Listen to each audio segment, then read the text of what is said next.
Hello everyone, my name is Evan. I'm from Group 7 and in this occasion, I will explain you about the passage Sir Isaac Newton. First,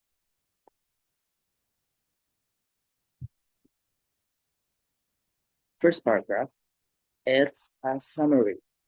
The paragraph discusses Sir Isaac Newton's significant scientific contributions. Sir Isaac Newton worked on many important scientific problems of his day. His best-known written work is Principia, the book that explains his law of universal gravitation. He is famous as well for his development of the laws of motion. However, he also made important discoveries about optics and the nature of color. His other work included experiment and writings on astronomy, chemistry, and logic.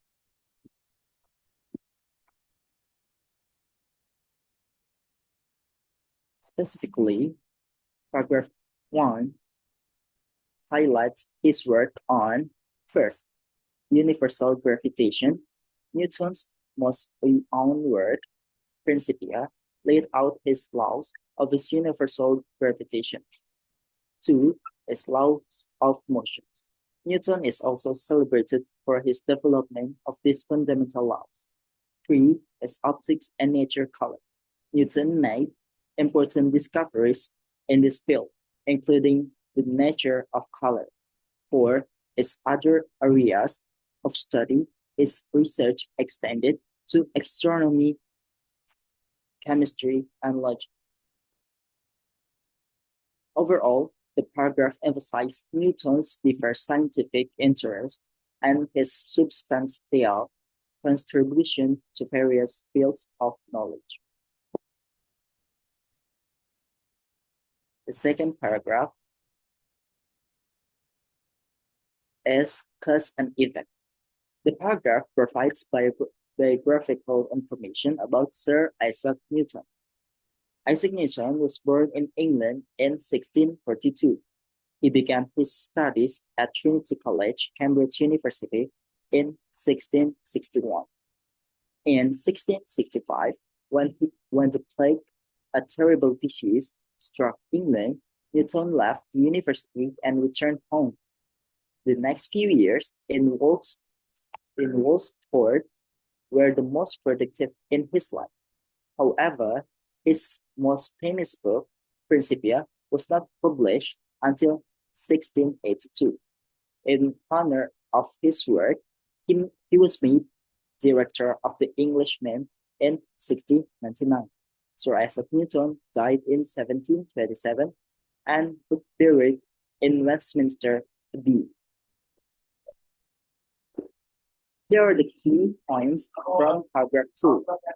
First is birth and education. Newton was born in England in 1642 and began his studies at Trinity College, Cambridge University in 1661. Next is time in Woolsthorpe. Due to the plague outbreak in 1665, Newton returned home to Woolsthorpe, where he had his most productive period. 3 is publication of Principia. His groundbreaking work, Principia, was published in 1682. Next is recognition and career.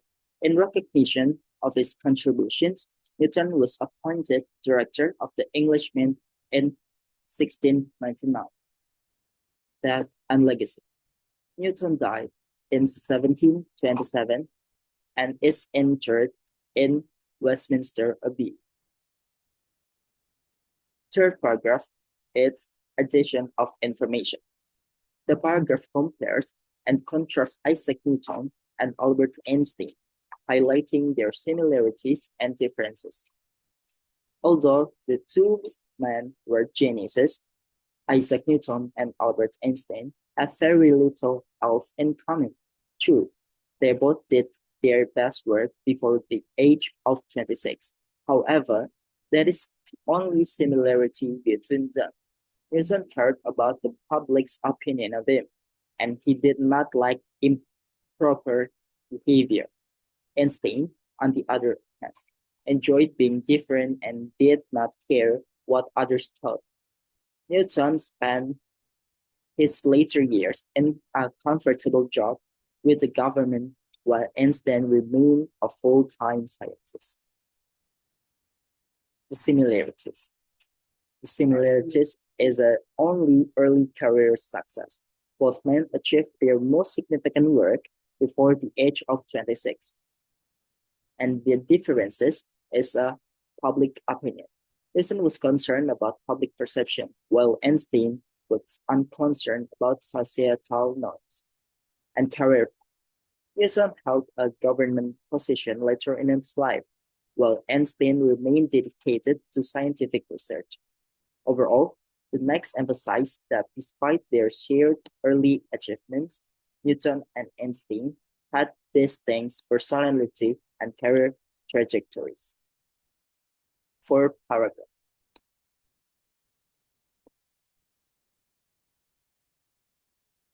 The paragraph discusses Isaac Newton's most productive period and the factors that may have contributed to his intellectual achievement. Newton did most of his best work between 1665 and 1668 during his stay in Wolfsburg. Many historians and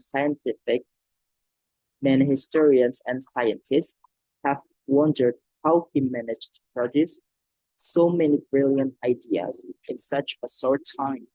It is probably that he had begun to develop in his theories earlier while at university. Then, in the peace and quiet of Wolfsburg, those ideas took form. No one will ever know exactly what inspired his most creative thinking. It is certain that his genius is still felt today.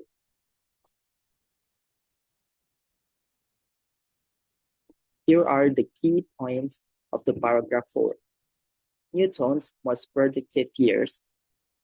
Newton's most significant work was accomplished between 1665 and 1668, while he was residing in Wolfsburg. Mystery of his genius. Historians and scientists have been intrigued by the rapid development of his ideas during this time. University foundation. It's likely that Newton's theories began to take shape while he was studying at university. Peaceful environment. The quiet and peaceful atmosphere of Wolfsburg provided an ideal setting for his intellectual pursuit.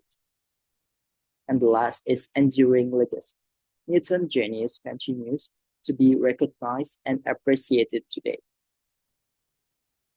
Thank you for your attention. See you next time. Bye.